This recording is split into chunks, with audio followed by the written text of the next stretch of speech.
तो आपको ये बताने के लिए जा रहा हूं, हमारे जीवन में हमारे शास्त्र बताते आ रहे हैं 4 युग हैं।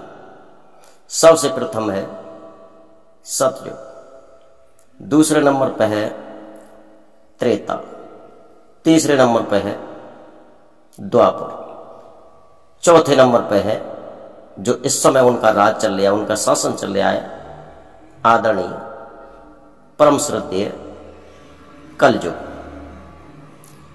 कलयुग महाराज बैठे, द्वापर बैठे, त्रेता बैठे और सतयुग, ये चारों भाई एक जगह बैठे।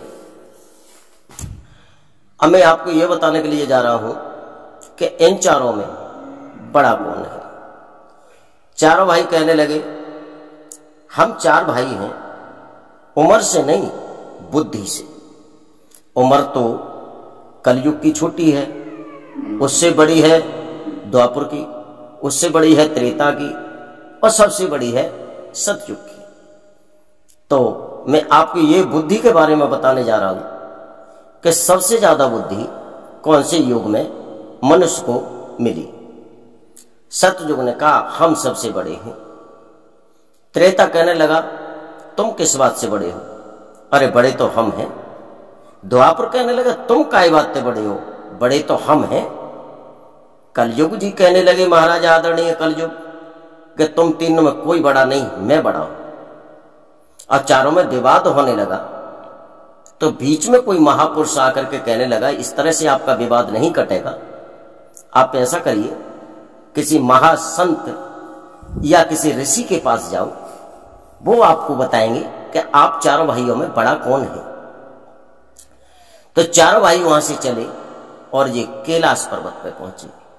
जब कैलाश पर्वत पे पहुंचे हैं तो जाकर के भोले बाबा से कहा चारों भाइयों ने कि प्रभु हम ये बताइए हम चारों में बड़ा कौन है। भोलेनाथ हंसने लगे, कहने लगे छोटी छोटी बातें लेकर के आ जाते हो, अरे इसका निर्धारण कौन करेगा, स्वयं करो ना, कौन बड़े हो, कौन बड़ा है कौन छोटा है।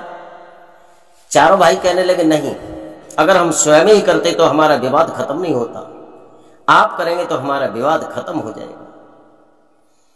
भोलेनाथ कहने लगे चलो मैं बताता हूं।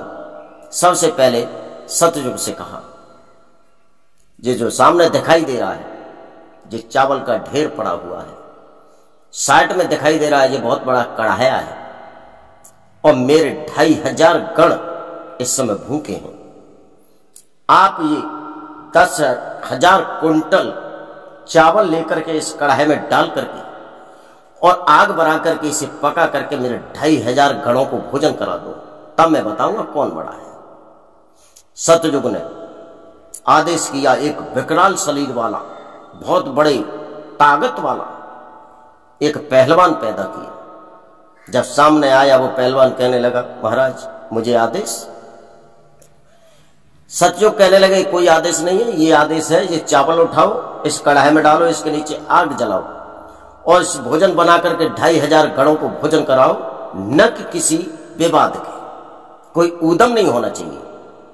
उस आदमी ने भट्टी खोदी, उस कढ़ाई को रखा और 10,000 कुंटल चावल को उसमें डाला, नदी से पानी लाया, भोजन बनाया और 2500 गणों को भोजन कराया। उसके बाद में बोला मेरा काम खत्म हुआ, मैं जाने की आज्ञा चाहता हूं। भोलेनाथ कहने लगे चलो ठीक है।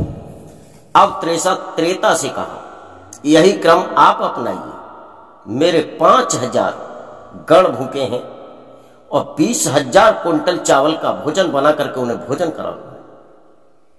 ठीक है महाराज।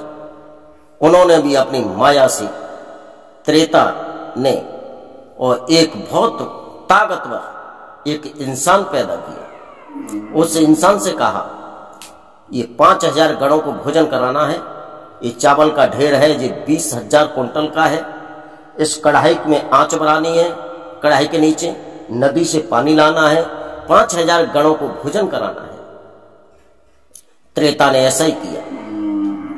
उसके बाद में चला गया अपना काम खत्म करके 5000 गणों को भोजन कराने के बाद में अब द्वापर से कहा तुम मेरे ये 8000 गण हैं, इन्हें भोजन कराइए, 30,000 कुंटल चावल है और इस कढ़ाई के नीचे आंच बढ़ाओ, नदी से पानी लाओ। इन गणों को भोजन कराने के बाद में तब मालूम पड़ेगा कौन बड़ा है। द्वापर ने ऐसा ही एक योद्धा पैदा किया, काला का लूटा, विशेष ताकतवर। उसने कढ़ाया भट्टी पर रखा, नीचे आंच बढ़ाई, जब अग्नि प्रचलित हो गई नदी से पानी लाया और 20,000 कुंटल चावल उसमें डाले, भोजन बनाया, 8,000 गणों को भोजन कराया, स्वयं किया। उसके बाद में आज्ञा लेकर के चला गया। तीनों युगों ने अपना अपना क्रम दिखाया। उसके बाद में कलयुग से कहा, कलयुग तुम तो बहुत शरीर में छोटे हो, लेकिन ऐसा काम तुम कैसे कर पाओगे, क्योंकि मेरे 12,000 गणों को भोजन कराना है और नदी से पानी लाना है और 30,000 कुंटल चावल का भोजन बना करके मेरे 12,000 गणों को भोजन कराना है। कलयुग कहने लगा, महाराज बिल्कुल कोई उद्यम नहीं होगा, कोई दिक्कत नहीं होगी, आपके 12,000 नहीं 24,000 गणों को आप मत बुलाइए, भोजन इस तरीका से करा देंगे हम कि किसी को मालूम भी नहीं पड़ेगा, कराओ। कलयुग ने एक आदमी पैदा किया जो विशेष ताकतवर था, लेकिन जो 3 भाइयों ने पैदा किया था उनसे कम था। और उससे कहा, एक कढ़ाई के नीचे भट्टी खोदो और ये चावल का ढेल पड़ा हुआ है, इसे उठा करके इसमें डालो, नदी से पानी लाओ और भोले बाबा के 15,000 गणों को भोजन कराना है। कोई विवाद नहीं होना चाहिए, बिल्कुल उद्यम नहीं होना चाहिए। कहने लगा वो मनुष्य, ठीक है महाराज। अब उस मनुष्य ने एक काम किया कि जहां कढ़ाया रखा था उसके नीचे ही भट्टी खोदी, यानी अलग नहीं खोदी। जो को उठाएगा कौन? कलयुग के आदमी में ताकत कम होती है, दिमाग ज्यादा होता है, उठाएगा कौन? तो उसके नीचे जब भट्टी खोदी और भट्टी खोद के और 5,000 गणों में से 3,000 गण लिया अपने साथ में कि मेरा साथ दो, जंगल से लकड़ी लाई काट करके उसके नीचे आग जलाई। 3,000 गणों ने चावल उठाए, उस कढ़ाई में डाले और कढ़ाई में डालने के बाद आग जलाई, नदी से पानी डाला, भोजन बनाया। 3,000 गणों से ये कहा, आपको भोजन बाद में मिलेगा, पहले 12,000 गणों को भोजन कराइए। 12,000 गणों को भोजन कराया, फिर 12,000 में से 3,000 उठाए और 3,000 उनको भी भोजन कराया। 15,000 गणों को भोजन कराने के बाद में तब उस आदमी ने कहा, महाराज आपका कार्य पूरा हो गया, अब मैं जा रहा हूं, मैंने दिमाग से काम लिया है, क्योंकि मैं इतना ताकतवर नहीं हूं। ये कलयुग का आदमी ताकतवर नहीं होता, लेकिन दिमागदार ज्यादा होता है।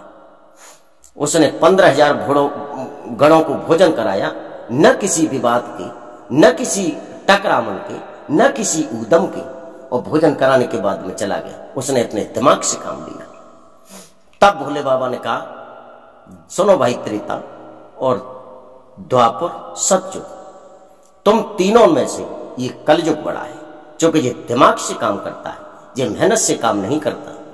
तुमने जो गण बनाए थे, जो मनुष्य बनाए थे, उन्होंने विशेष मेहनत की थी, लेकिन दिमाग नहीं लगाया। लेकिन इसने जो मनुष्य बनाया है, उसने विशेष मेहनत नहीं करके और दिमाग लगा करके उन्हीं में थे, गणों में से आदमी उठा करके अपना कार्य संपन्न करने के बाद में चला गया।